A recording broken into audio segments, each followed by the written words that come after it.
Assalamualaikum warahmatullahi wabarakatuh. Perkenalkan, nama saya Farhan dengan NPM 150202004. Di sini saya akan menjelaskan buku dari dengan berjudul Di Bawah Lindungan Ka'bah, dikarang oleh Abuya Hamka.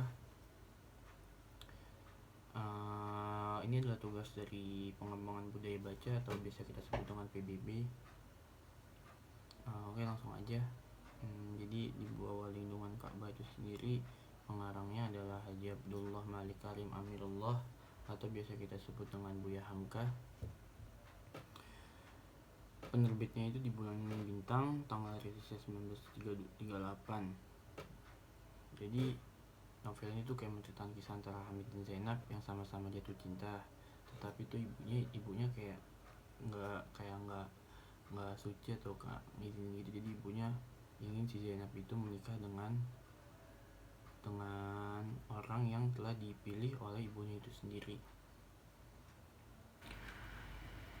Jadi langsung aja, Hamid itu merupakan muslim keturunan kelahiran dari Minangkabau ya, Sumatera ya, atau Padang, yang hanya dibesarkan oleh ibunya sejak berusia 4 tahun.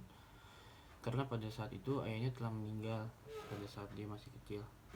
Ketika berusia 6 tahun, si Hamid disekolahkan oleh Haji Jafar bersama anak perempuannya yang bernama Zainab di sekolah yang sama. Setelah menamatkan pendidikan masing-masing di sekolah masing-masing, Hamid dan Zainab mulai jatuh cinta. Tetapi sama-sama tidak mengutarakan hingga kemudian terpisah karena Hamid memutuskan pindah ke Padang Panjang ya, tepatnya di Padang Panjang, untuk melanjutkan pendidikan ke sekolah agama. Namun sejak ayahnya Zainab meninggal yang disusul dengan meninggalnya ibu si Hamid, mereka telah jarang bertemu. Jadi dalam satu pertemuan, si Hamid dihadapkan oleh permintaan ibu Zainab, yaitu Ma'asiyah untuk membujuk anaknya menikah dengan sepupunya. Permintaan ibu Zainab itu dijalankan oleh si Hamid mengingat ibunya semasa hidup juga tidak mengizinkan menikah Zainab karena perbedaan kelas sosial. Jadi itu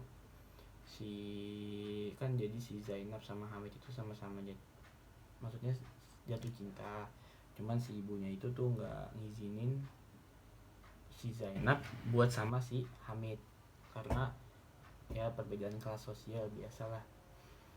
Jadi ibunya ingin si Zainab itu menikah dengan orang yang telah dipilih oleh si ibunya si Zainab itu sendiri. Jadi kurang lebih ya kayak begitu dari kisah buku tersebut.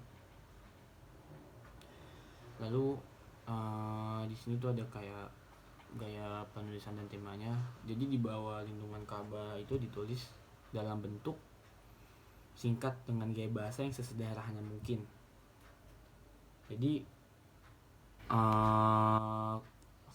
kritikus sastra Indonesia atau Bakri Siregar beranggapan bahwa mungkin ini terjadi karena si Hamka atau Buya Hamka mengikuti gaya penulisan yang dibutuhkan Balai Pustaka, sementara ahli dokumentasi sastra Indonesia yaitu Haji Jasin mencatat bahwa Hamka memiliki gaya bahasa yang sederhana tapi berjiwa.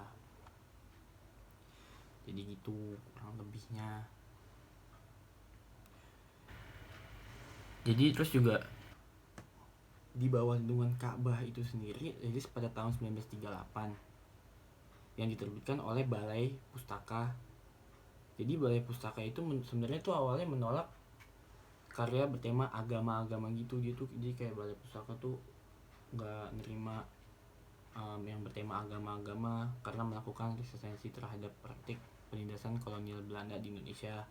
Jadi meskipun begitu, novel ini bisa lulus sensor dari Balai Pustaka karena hanya dianggap melukiskan tentang Islam sementara gitu.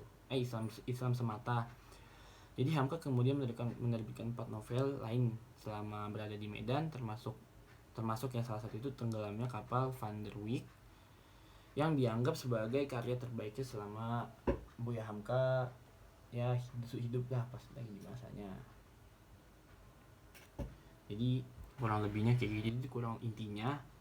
Jadi di buku Di Bawah Lindungan Ka'bah karya Buya Hamka ini tuh jadi intinya kayak novelnya itu menceritakan kisah si Zainab dan Hamid yang sama-sama jatuh cinta tetapi terpisah, mulai dari karena perbedaan latar belakang sosialnya hingga si Zainab yang dihadapkan oleh permintaan ibunya agar si Zainab tuh menikah dengan laki-laki yang telah dipilihkan oleh si ibunya itu tersebut. Jadi kayak nggak direstuin lah, ibarat kata kayak begitu kurang lebih. Ya intinya kayak dia berdua tuh nggak direstuin walaupun sama-sama jatuh cinta kayak begitu. Jadi ya udah, terus juga di akhir cerita itu kayak kurang lebihnya tuh si Hamid itu memutuskan pergi ke Mekah, kemudian terus beribadah hingga akhirnya meninggal di hadapan Ka'bah setelah mengetahui si Zainab itu meninggal. Jadi di akhir ceritanya tuh kayak begitu, kurang lebih kayak gitu. Mohon maaf apabila ada salah-salah kata atau kata-kata saya yang masih agak gugup saat menjelaskan buku Di Bawah Lindungan Ka'bah ini. Kurang lebihnya mohon maaf. Billahi taufik wal hidayah. Wassalamualaikum warahmatullahi wabarakatuh.